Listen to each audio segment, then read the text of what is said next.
प्यारे विद्यार्थियों, अपन पढ़ रहे थे एनसीईआरटी कक्षा 9 विज्ञान के अंतर्गत। अपन ने पिछले वीडियो में देखा था जो विज्ञान का पाठ्यक्रम था उसके बारे में। अपन आज इस वीडियो क्लास में देखेंगे जो हमारे आसपास के जो पदार्थ हैं वो किससे मिलकर बने हुए हैं उनके बारे में अपन पढ़ेंगे। तो हमारे जो आसपास अपन देखें तो जो अपन को दिखाई देती है वो किससे मिलकर बनी हुई है, उनकी आकृति, आकार, आकृति, बनावट,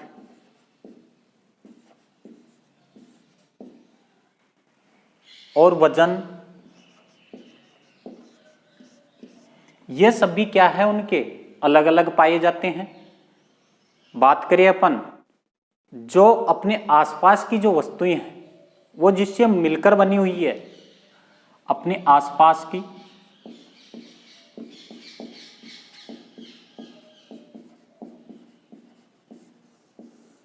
जो वस्तुएं हैं वो जिससे मिलकर बनी हुई है, वैज्ञानिकों ने उसे क्या कहा? द्रव्य कहा। क्या कहा उसे? द्रव्य। द्रव्य मतलब पदार्थ। पदार्थ कहा मतलब मैटर। उसे क्या कहा? मैटर। मैटर कहा मतलब जो भी अपने आसपास अपन को दिखाई देती है, जैसे पेड़ पौधे हैं, जीव जंतु है, पक्षी है, पत्थर, जल, तारे हैं, बादल हैं, ये सभी किसी से मिलकर के बने हुए होते हैं और इन्हें क्या कहा गया? पदार्थ कहा गया। जो पदार्थ होता है वो क्या है? स्थान घेरता है। क्या? स्थान घेरता है।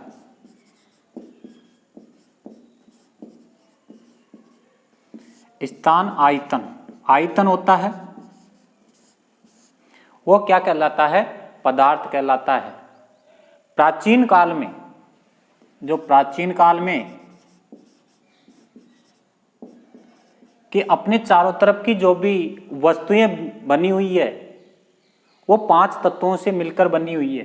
प्राचीन काल में के 5 तत्वों से मिलकर बनी हुई है प्रत्येक वस्तु। ये 5 तत्व कौन कौन से थे? पृथ्वी, वायु, जल, आकाश और अग्नि। इन 5 तत्वों से मिलकर बनी हुई है। प्राचीन काल में ये माना जाता था। उस समय जो यूनानी दार्शनिक थे, यूनानी दार्शनिक थे, ये भी मानते थे कि जो पदार्थ हैं वो इन तत्वों से मिलकर ही बने हुए हैं, कि इन 5 तत्वों से मिलकर ही अपने आसपास के जो पदार्थ हैं वो बने हुए हैं। जो वस्तुएं हैं अपने चारों तरफ की वो इन 5 तत्वों से मिलकर ही बनी हुई है। वर्तमान की बात करें तो आधुनिक समय में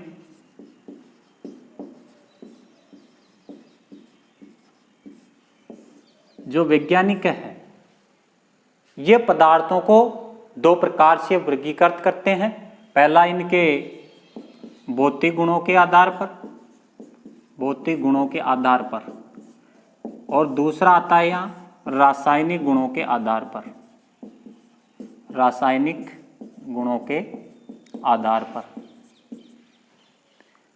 तो वर्तमान में जो वैज्ञानिक है वो पदार्थों को भौतिक गुणों के आधार पर और रासायनिक गुणों के आधार पर 2 भागों में विभाजित करते हैं। पहला आता है यहाँ पर भौतिक गुणों के आधार पर। तो इस अध्याय में अपन पढ़ेंगे भौतिक गुणों के आधार पर जो पदार्थ हैं उनको वर्गीकृत किया गया है। देखते हैं आगे। देखिए जो भौतिक स्वरूप पदार्थों का, उसमें जो पहला आता है कि जो पदार्थ है वो कणों से मिलकर बना हुआ है। पहले ये माना जाता था कि लकड़ी के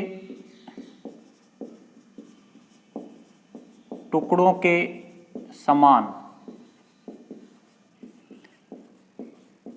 सतत रूप से बने हुए होते हैं जो पदार्थ होते हैं, लकड़ी के टुकड़ों के सतत रूप से एक साथ जमाने से, और ये पदार्थ के बने हुए हैं। लेकिन वर्तमान में कि ये छोटे छोटे कणों से मिलकर बने हुए हैं। एक अन्य विचारधारा के अनुसार माने तो जो पदार्थ होते हैं वो किससे मिलकर बने हुए हैं? रेत के कणों के समान। रेत के कणों के समान जो छोटे तत्व होते हैं उनसे मिलकर के बने हुए हैं। तो अपन एक क्रियाकलाप से समझते हैं इसको कि एक बीकर लेते हैं और इसमें ले लेते हैं जल।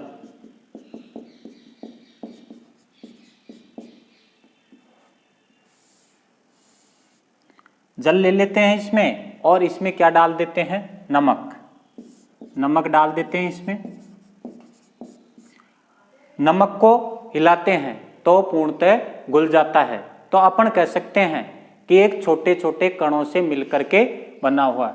तो हिलाते हैं इसको तो पूर्णतः क्या हो जाता है? घुल जाता है।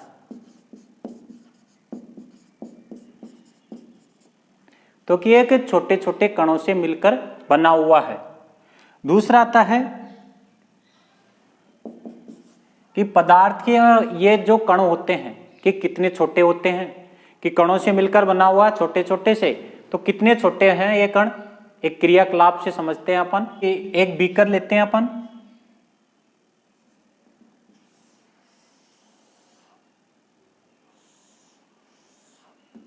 इसमें ले लेते हैं जल। जल लेते हैं और इसमें डालते हैं पोटेशियम परमैंगनेट।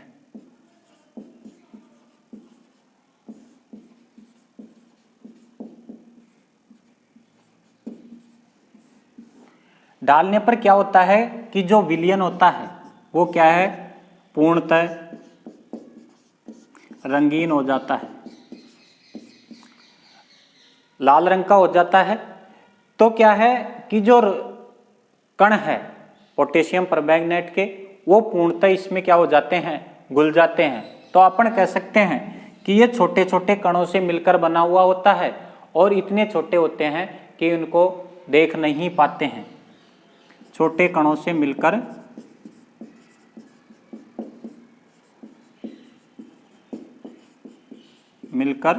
बने हुए होते हैं और जिसको इतने छोटे होते हैं कि जिसको अपन पूर्णतः देख नहीं पाते हैं। दूसरा आता है इन कणों के जो अभिलाक्षणिक गुण हैं उनके बारे में। पदार्थ के जो कण हैं उनके अभिलाक्षणिक गुण कि पदार्थ के कणों के बीच क्या होता है? एक रिक्त स्थान होता है।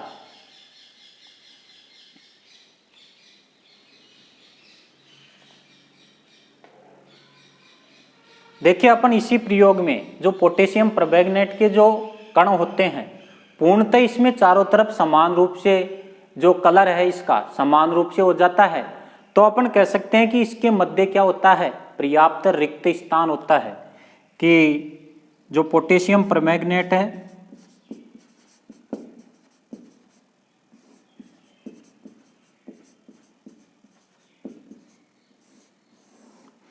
इसके कण होते हैं वो क्या होते हैं?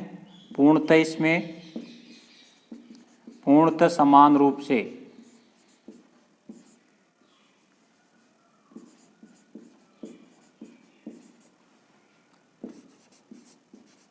घुले हुए होते हैं।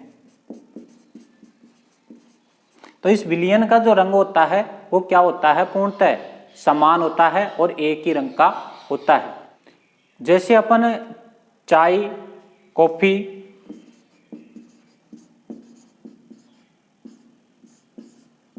नींबू पानी आदि बनाते हैं तो उस विलयन में क्या है? पूर्णतः एक ही रंग पाया जाता है और उसमें नींबू पानी है तो उसमें भी जो नींबू के जो कण होते हैं वो समान रूप से उसमें घुल जाते हैं। तो इनके मध्य क्या होता है, एक पर्याप्त रिक्त स्थान होता है, इस कारण ये पूरे विलयन को एक जैसा बना देते हैं। दूसरा इसका जो अभिलाक्षणिक गुण आता है, अभिलाक्षणिक गुण आता है दूसरा इसका जो अभिलाक्षणिक गुण आता है वो क्या होता है कि निरंतर गतिशील रहते हैं, कि पदार्थ के कारण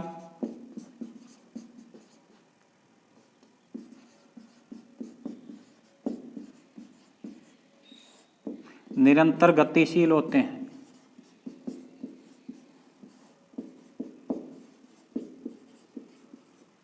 कि जो पदार्थ होता है उसके कण क्या है, निरंतर गतिशील है। देखिए अपन पदार्थ के कणों में क्या होती है, निरंतर गति होती है। अपन 2 बीकर लेते हैं, इसमें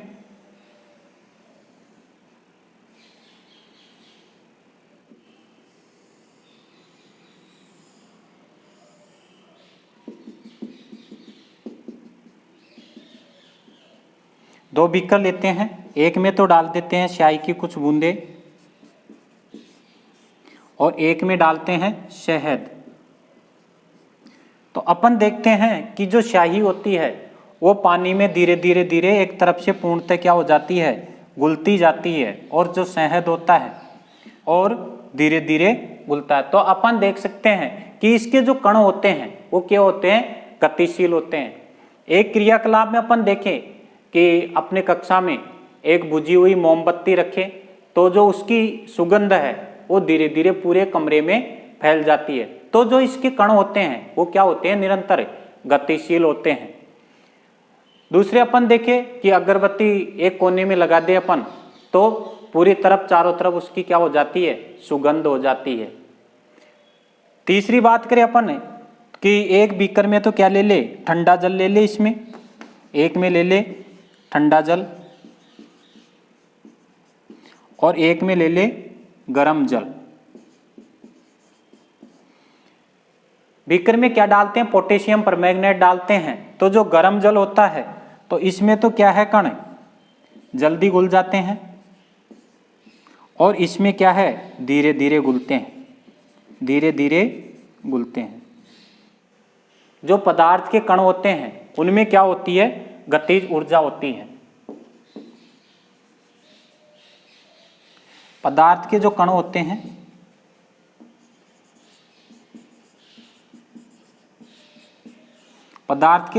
हैं इनमें क्या होती है, गतिज ऊर्जा होती है, गतिज ऊर्जा होती है और इस कारण ये गति करते हैं। तो इनको गर्म करने पर इनके जो कण होते हैं उनमें गति मिल जाती है, ऊर्जा मिल जाती है, तो जल्दी घुल जाते हैं। और जो ठंडे जल में जो कण हैं वो धीरे धीरे घुलते हैं। दूसरी बात करें अपन कि जो विभिन्न पदार्थ होते हैं, 2 विभिन्न पदार्थों को एक साथ मिलाने पर जो प्रक्रिया होती है उसे क्या कहते हैं, विसरण कहते हैं। 2 विभिन्न पदार्थों के कण विसरण,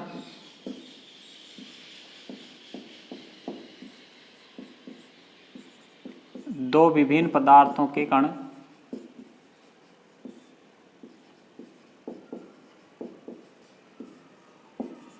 कण स्वतः मिल जाते हैं तो इसे क्या कहते हैं, विसरण कहते हैं, विसरण कहते हैं। 2 विभिन्न पदार्थों के स्वतः ही मिल जाने पर, 2 विभिन्न पदार्थों के स्वतः मिल जाना ही क्या कहलाता है, विसरण कहलाता है। तो आज के वीडियो में अपन इतना ही पढ़ेंगे। दूसरे वीडियो में फिर मिलते हैं। पदार्थ के जो दूसरे का गुण है उनके बारे में पढ़ेंगे अगले वीडियो में। धन्यवाद।